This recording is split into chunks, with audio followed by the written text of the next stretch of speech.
여러분 반갑습니다. 다니엘서 말씀 묵상 시간입니다. 물이 흘러서 물길을 만들듯이 시간도 흘러서 시간의 길을 만듭니다. 이 시간의 길이 바로 역사입니다. 이 역사는 처음 시작하는 시간이 있고 또 마지막 맞춰지는 이 끝점의 시간이 있습니다. 그래서 지혜로운 사람은 늘 시간과 대화를 나눕니다. 과거에 있었던 이 시간들과 대화를 나누면서 거기에서 내가 얻을 수 있는 교훈이 무엇일까 고민을 합니다.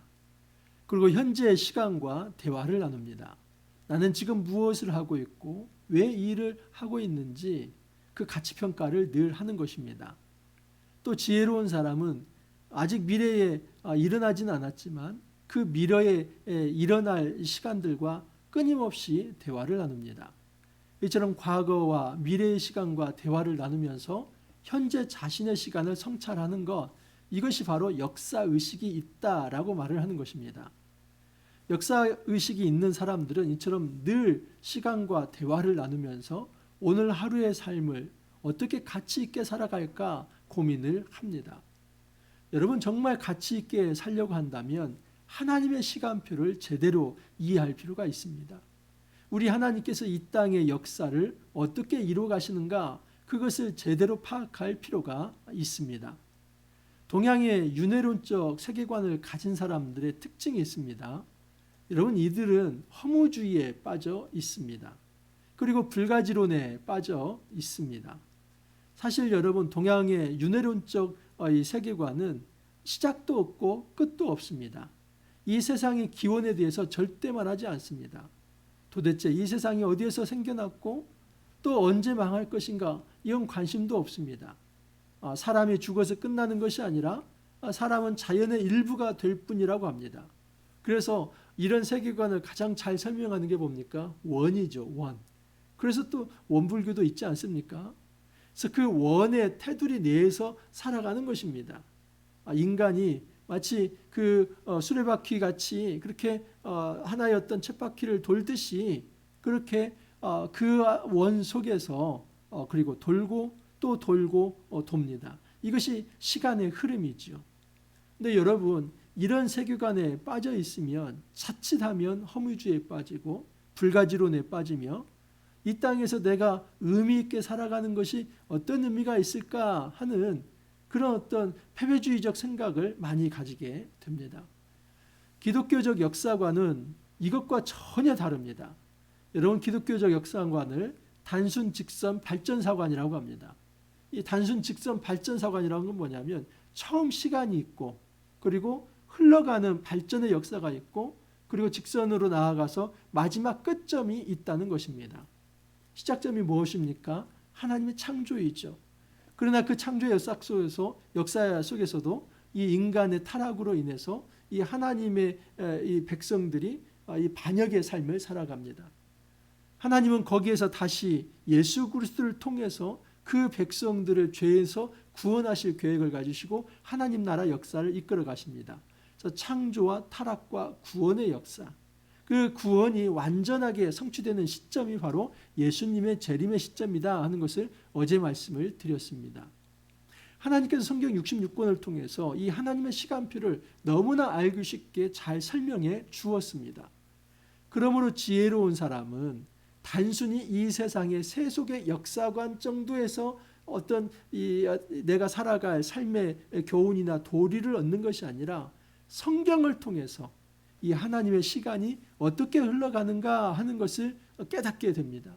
이것이 영성이고 이것이 영적인 분별력입니다. 이 세상에 대한 분별력을 가지고 있어야 하고 이 사회에 대한 그리고 사람에 대한 분별력이 있어야만 합니다. 그 모든 것은 다 어디에서 생겨나냐면 이 하나님 나라의 기독교적 역사관을 가질 때에 세상과 사람에 대한 그리고 사회에 대한 이 어떤 시각이 생겨날 수 있다 하는 사실입니다. 여러분 다니엘을 이제 살펴보고 있습니다. 어제부터 이제 부하가 좀 걸렸을 것입니다. 다니엘 7장부터 12장까지는 굉장히 사실 어려운 말씀입니다. 왜냐하면 환상과 이상, 이 묵시가 계속해서 나오기 때문입니다. 여러분 옆에 좋은 성경교사가 없으면 이 말씀 개인적으로 깨닫는 거 저는 거의 불가능하다고 생각을 합니다. 목사님은 그러면 어떻게 하셨습니까? 저도 가르쳐주는 성경 교사가 있었기 때문에 이것을 지금 깨달아 아는 것입니다. 제가 지금도 에스라에서 성경대학원에서 이제 박사과정으로 공부를 하고 있고 그 교수님들을 통해서 배우고 있고 또 이제 좋은 책들이 스승이 되어서 그 책을 읽어가면서 제가 지금 여러분들 앞에 섰을 때 그냥 섰겠습니까? 지금 이제 새벽 1시 10분입니다.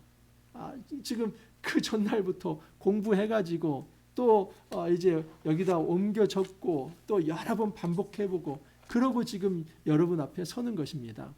여러분, 저 역시도 이 성경교사의 도움을 받아서 공부해서 이야기를 합니다. 근데 여러분들은 하나도 공부도 하지 않고 어떻게 이 어려운 말씀을 다 하려고 합니까?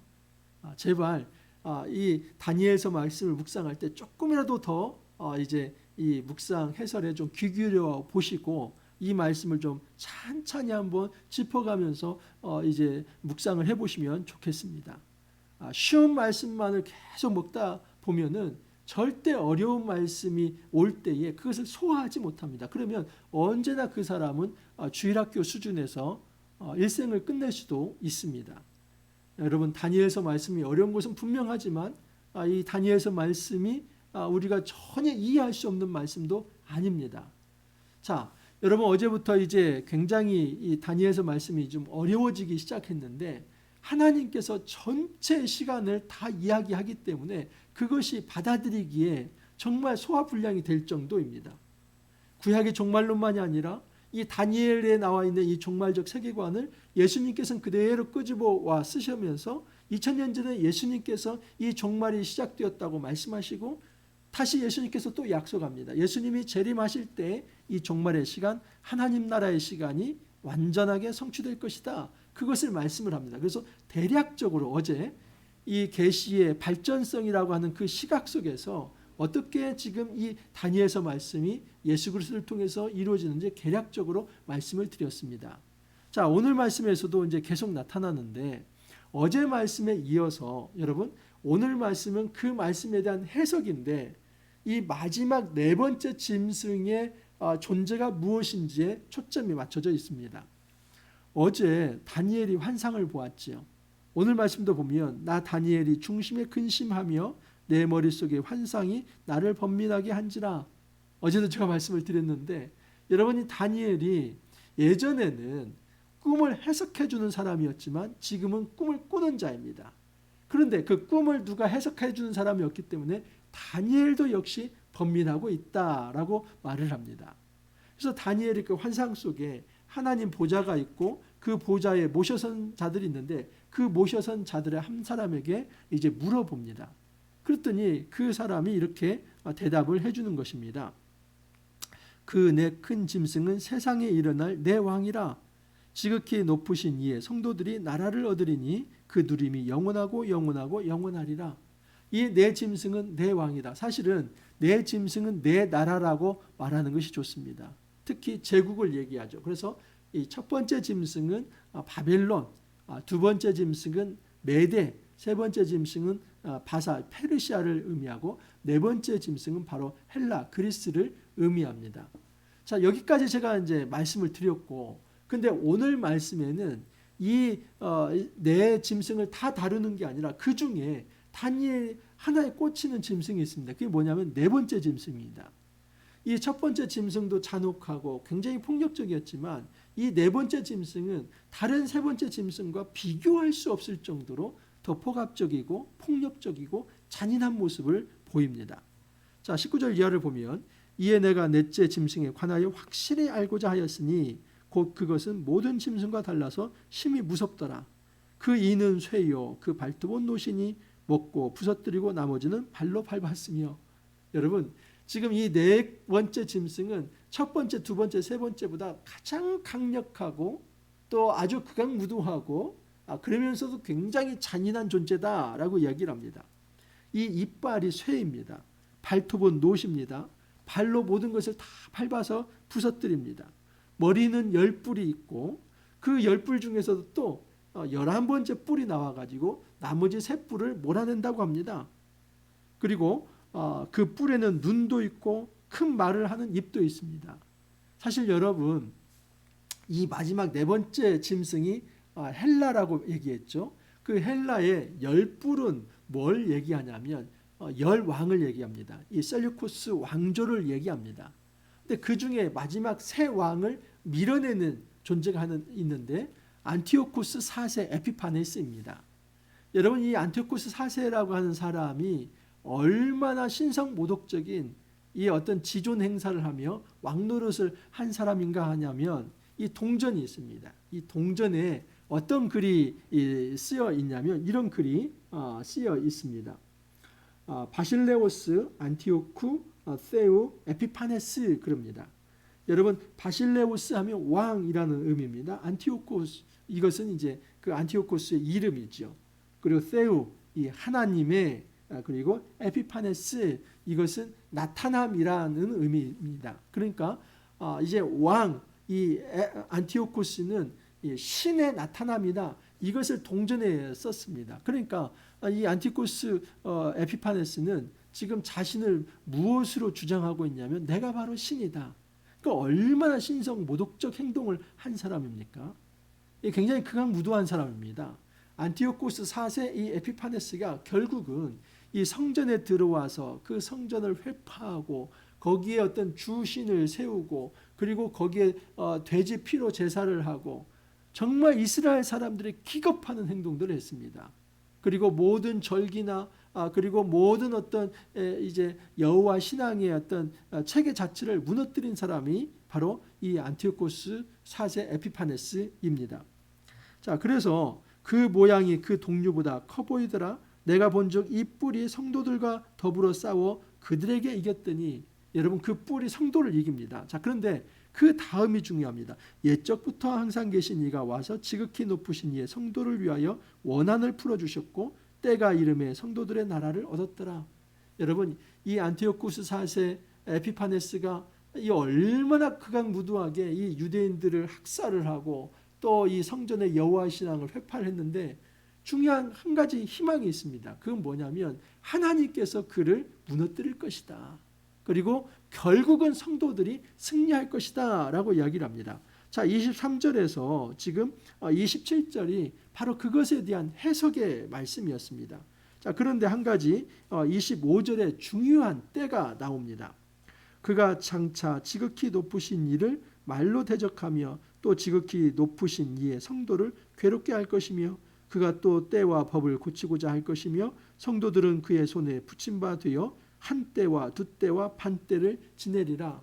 여러분이 한 때, 한 타임, 또 두 때, 두 타임, 그리고 반 때, 0.5 타임, 뭐 이렇게 생각하면 좋습니다. 근데 이 때라는 말이 원래는 하루 1일을 말할 수도 있고 1년을 말할 수도 있고 10년, 100년을 말할 수도 있습니다. 그래서 이것은 하나의 어떤 하나님께서 정하신 그 시간의 기간을 이야기할 뿐이지 이것이 3년 반 또는 뭐 아주 문자적으로 35년, 350년 이렇게 말할 수 있는 것이 아닙니다. 중요한 건 뭐냐면 한때, 이 한때는 1이죠. 자, 두 때 2이죠. 2를 더하면 몇입니까? 3이죠. 거기에 반때를 더하면 3.5. 그러니까 한때, 두때, 반때는 합하면 3.5가 됩니다. 이것이 하나의 어떤 3년 6개월을 이야기한다든지 또는 뭐 이제 그 7일의 중에서 이 반절을 이야기한다든지 그런 의미가 있습니다. 자, 그런데 굉장히 지금 이 다니엘서 여기서부터 이제 어려운 점이 있는데 한때, 두때, 반때가 무엇을 의미하는가? 자, 이것이 12장에 가면 또 나옵니다. 다니엘서 12장에 보면은 이제 마지막 부분입니다. 7절 이하를 제가 한번 읽어드립니다. 내가 들은즉 그 세마포 옷을 입고 강물 위쪽에 있는 자가 자기의 좌우 손을 들어 하늘을 향하여 영원히 살아계시는 이를 가리켜 맹세하여 이르되 반드시 한때 두때 반때를 지나서 성도의 권세가 다 깨지기까지이니 그렇게 되면 이 모든 일이 다 끝나리라 하더라. 그러니까 지금 앞에서도 한때 두때 반때를 얘기하고 이 한때 두때 반때의 공통점은 뭐냐면 성도들이 고난을 받는다는 겁니다. 보면 성도를 괴롭게 할 것이며 그가 또 때와 법을 고치고 안티오코스 에피파네스 4세를 얘기합니다. 그 고치게 할 것이며 성도들은 그의 손에 붙임받아 한때 두때 반때를 지날 것이다. 그러니까 이 한때 두때 반때는 굉장히 큰 고난의 시간이다라고 말할 수 있습니다. 자, 그렇지만 그러나 심판이 시작되면 그는 권세를 빼앗기고 완전히 멸망할 것이요 나라와 권세와 온 천하 나라들의 위세가 지극히 높으신 이에 거룩한 백성 위에 붙임바 되리니 그의 나라는 영원한 나라이라 모든 권세 있는 자들이 다 그를 섬기며 복종하리라 이렇게 표현되어 있습니다. 여러분 한때 두때 반때 동안에 성도들은 고난을 당할 것이지만 하나님께서 반드시 그 이제 성도를 괴롭힌 자를 하나님께서 멸망시킬 것이다 하는 것을 약속을 합니다. 여러분 이 다니엘서를 푸는 방식이 전통적 해석, 기독교적 해석, 또 뭐 세대주의적 해석 여러 해석이 있습니다. 하지만 가장 좋은 해석은 무엇이냐면 여러분 성경이 성경을 이제 푸는 그런 방법입니다. 그러니까 이 다니엘서 말씀이 여기서 끝나면 정말 우리가 해석할 길이 없는데 놀랍게도 이 다니엘서 말씀을 지금 이 공관복음서와 그리고 요한계시록에서 굉장히 많이 사용합니다. 그래서 그 시각으로 이것을 봐야만 합니다. 자, 한때 두때 반때에 대해서는 요한계시록 12장으로 한번 가보겠습니다. 12장 6절을 보면 그 여자가 광야로 도망하며 거기서 1260일 동안 그를 양육하기 위하여 하나님께서 예비하신 곳이 있더라. 여러분 이 1260일은 31일씩으로 30일을 한 달로 한다면 이것은 42개월입니다. 여러분 42개월은 3년 6개월을 의미합니다. 자, 그 다음에 14절입니다. 14절을 보면 그 여자가 큰 독수리의 두 날개를 받아 광야 자기 곳으로 날아가 거기서 그 뱀의 낯을 피하여 한때와 두때와 반때를 양육받으며 어디서 많이 보지 않았습니까? 이 요한계시록에 나와 있는 한때, 두때, 반때는 다니엘서 말씀에서 나온 것입니다. 그래서 하나님은 다니엘서에서 먼저 묵시의 말씀을 주시고 그 말씀을 바탕으로 사도 요한에게도 다시 하나님께서 묵시의 말씀을 주신 겁니다. 그래서 이 한때, 두때, 반때는 한때를 1년이라고 한다면 두때를 2년이라고 한다면 3년이죠. 반때는 0.5니까 이 6개월이라고 한다면 3년 6개월, 42개월을 말하는 것입니다. 자, 그 다음에 5절, 13장 5절을 보면 또 짐승이 과장되고 신성 모독을 말하는 입을 받고 또 42달 동안 일할 권세를 받으니라. 이 42달 어디서 나왔어요? 12장 6절에 나왔고 그리고 12장 14절에서는 그것을 한때 두때 반때라고 얘기한 겁니다. 6절 짐승이 입을 벌려 하나님을 향하여 비방하되 그의 이름과 그의 장막 곧 하늘에 사는 자들을 비방하더라. 아까 제가 말씀을 드렸죠. 안티오코스 4세 에피파네스 이 사람은 왕 안티오코스는 신이 나타났다. 이것을 동전에 써서 붙이고 단 사람들이고 그리고 여호와 신앙의 근간을 흔들었던 사람이고 모든 이 어떤 제사를 다 폐하면서 아주 그냥 극악무도한 신성모독적 행동을 했던 이 절정에 섰던 사람이 안티오코스 4세 에피파네스입니다. 7절을 보면 또 권세를 받아 성도들과 싸워 이기게 되고 각 족속과 백성과 방언과 나라를 다스리는 권세를 받으니 죽임을 당한 어린 양의 생명책의 창세 이후로 이름이 기록되지 못하고 이 땅에 사는 자들은 다 그 짐승에게 경배하리라. 여러분 몇 번째 짐승이었습니까? 네 번째 짐승이죠. 그 네 번째 짐승에서도 10뿔, 10왕이 있었는데 마지막 11번째 왕, 이 안티오코스 4세 에피파네스가 나머지 세 왕을 몰아내면서 이렇게 완전히 극악무도한 왕이 되었다 하는 것을 얘기합니다. 어제 말씀드린 것처럼 이 계시의 발전성에 의해서 놓고 본다면 이것이 구약의 종말론이라고 한다면 이 계시의 발전성은 좀 더 이제 밝게 빛나서 요한계시록에서는 모든 세상의 마지막을 이런 어떤 묵시를 통해서 보여주는 것입니다. 핵심은 무엇이냐면 여러분 하나님의 백성이 이 땅에서 일정 기간 고난을 받는 시간이 있다는 겁니다. 그것이 바로 42개월, 1260일 그리고 그것이 바로 천년 왕국입니다. 여러분 이 기간이 광야의 기간인데 그것은 예수님의 초림부터 재림까지의 시간을 의미합니다. 뭐 천년 왕국 또 7년 대환란 이런 식으로 문자적으로 푸는 분들이 있습니다. 다 옳지 않습니다.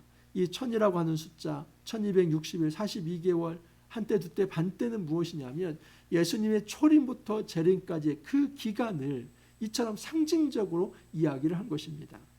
하나님께서는 이 종말을 먼 후대에 올 그 시간으로 보시는 것이 아니라 이미 예수님을 통해서 종말의 시간, 하나님 나라는 시작이 되었고, 하지만 예수님이 오셔야만, 다시 이 재림하셔야만 그 종말, 하나님 나라가 완성된다 하는 것을 우리에게 가르쳐주고 있습니다. 자, 이제 한 가지 더 좀 살펴볼 텐데, 여러분, 하나님의 백성이 반드시 승리한다고 하지 않았습니까? 그거 역시도 마태복음의 공관복음에 이렇게 표현되어 있습니다. 마태복음 19장 28절입니다.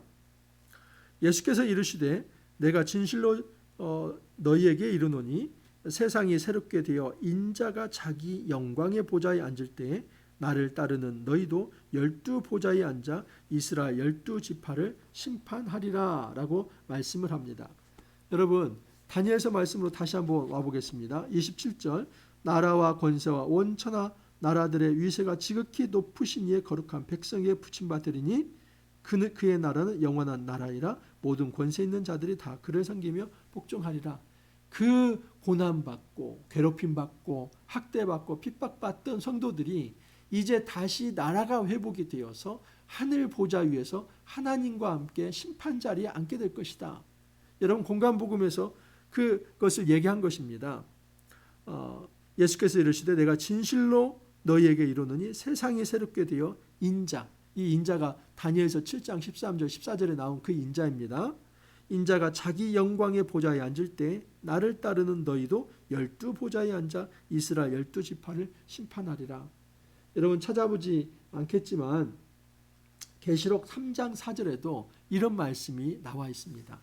하늘 보좌에 계신 우리 하나님, 그리고 그 하나님께 나오는 그 자들, 이 믿음을 지킨 자들을 이긴 자라고 말씀을 하고, 그들을 통해서 하나님께서는 이제 이 악과 사망의 권세, 이제 이 세상의 권세를 깨뜨릴 계획을 가지고 계신다 하는 것을 우리에게 말씀을 합니다. 여러분, 이 시대의 한때, 두때, 반때가 무엇입니까? 한때, 두때, 반때, 이것은 문자적인 어떤 이 3년 6개월을 의미하는 것이 아니라, 여러분, 이 구속사적으로 예수님의 초림부터 재림까지의 전체 기간을 바로 한때, 두때, 반때라고 말을 하는 것입니다. 이 기간은 반드시 사단의 공격이 있습니다. 그러나 또 한편으로 요한계시록에 의하면 이 기간은 사단에 의해서 공격을 받지만 그 광야에서 하나님께서 양육하시고 돌보시는 그런 기간이기도 합니다. 저는 개척교회를 하면서 이것을 아주 이제 피부에 와닿게 느낍니다. 여러분, 이 광야라고 하는 것, 원래는 예수님의 초림부터 재림까지 기간이지만 우리 인생에도 더 특별한 광야들이 있지 않습니까? 개척교회가 그렇습니다. 이 광야의 시간을 지나올 때에 정말 어렵고 힘든 고난의 시간이 있습니다. 하지만 또 하나 고백할 수 있는 게 무엇인지 아십니까? 그 고난 속에서도 우리 하나님께서 보호하시고 양육하며 지키신다는 것입니다. 절대 내 힘으로는 여기까지 오지 못합니다. 여러분, 포기하고 싶은 마음이 하루에도 몇 번씩 생길 때가 있습니다. 정말 너무 힘들다, 어렵다, 그렇게 생각될 때가 있습니다. 근데 그때마다 우리 하나님께서 새 힘을 주시고 다시 한번 일어날 수 있도록 하나님께서 하늘의 지혜를 공급하시고 능력도 공급해 주신다 하는 사실입니다. 그래서 절대 인간의 힘으로 할 수 없는 일이구나. 이 광야에서 하나님 나라의 거룩한 백성으로 살아간다는 것, 이것은 하나님의 도우심과 성령의 임재와 인도가 아니면 불가능한 것이구나 하는 것을 뼈저리게 느끼고 있습니다. 정도의 차이일 뿐 우리는 이 하나님의 시간표 속에서 살아갑니다. 함부로 우리가 패배주의와 허무주의, 불가지론에 빠지지 않기를 바랍니다. 이 동양의 어떤 윤회론적 세계관에 빠져서 시작도 모르고 끝도 모르니 그냥 대충 살자, 그렇게 여러분 인생 살지 않기를 바랍니다. 하나님은 반드시 시작이 있고 끝이 있습니다. 그리고 그 끝에서는 다 계산해 봅니다. 저울을 달아봅니다. 그래서 그 저울에 정말 이제 미달자는 가감하게 하나님께서는 심판하시고 불과 유혹못에 던지실 것입니다. 우리 심판하시고 그러나 또 구원하시는 이 능력과 긍휼과 은혜의 하나님을 우리가 기억하면서 정말 하나님 앞에 나아가길 바랍니다. 우리가 다시 시간과 대화를 나누길 바랍니다. 그것은 하나님께서 지금까지 이루셨던 그 역사를 우리가 말씀을 통해서 살펴볼 필요가 있고, 지금의 시간에 이제 하나님께서 이 경건의 시간을 통해서 하나님 주시는 음성을 듣기를 바라며, 또 미래에 이루실 그 완성의 시간을 우리가 바라보면서 하나님 앞에 날마다 정말 이제 아주 뭐 빠른 걸음은 아니지만 정말 거북이 걸음, 늦은 걸음이지만 그래도 의롭고 가치 있다고 생각한다면 그 길을 뚜벅뚜벅 우직하게 걸어나가기를 간절히 소망합니다. 함께 기도합니다. 주님 감사합니다. 저희들에게 하나님 나라의 거룩한 시간표를 알려주시니 감사합니다.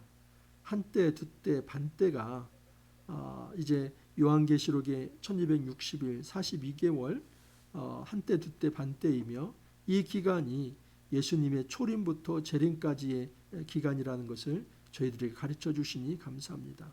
주님, 이 시대가 이미 종말이 시작되었고 정말 사단의 죄와 그리고 또 이 죽음의 권세가 우리를 핍박하며 어룩누른다는 것도 알게 되었습니다. 그러나 동시에 하나님께서 이 광야 시절에 하나님께서 도우시며 그의 백성을 양육하신다는 사실 또한 저희들이 알게 되었습니다. 주님, 이 땅을 살아가면서 함부로 패배주의나 허무주의에 빠지지 않게 하옵시고, 그렇다고 해서 우쭐대지 않게 하옵시며, 오직 정말 겸손하게 하나님 앞에 엎드림으로 인하여서 하나님 주시는 힘으로 한 걸음 한 걸음 나아가고 승리할 수 있도록 은혜를 더하여 주옵소서. 주님 감사하옵고 예수님 이름으로 기도하옵나이다. 아멘. 여러분, 이 다니엘서 말씀은 이 종말의 시간을 너무나 의미 있게 우리에게 잘 가르쳐 주고 있습니다. 우리가 이 말씀 잘 묵상하면서 우리가 이 시대에 어떻게 하나님 나라 백성으로 살아갈지를 더 깊이 고민할 수 있기를 바랍니다. 오늘 하루도 여러분 화이팅 하시고 내일 또 찾아뵙도록 하겠습니다. 감사합니다.